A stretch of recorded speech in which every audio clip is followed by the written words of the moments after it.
So I basically, I don't know if y'all can see real good, there's a lot of glare, but I basically gutted the whole thing out.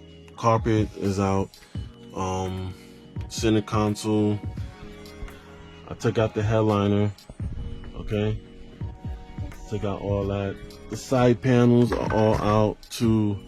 I had to clean the carpet. Took out the control modules in here. Now, when he gave me the car, he said the windows was open, so the carpet was wet. And then just I found out that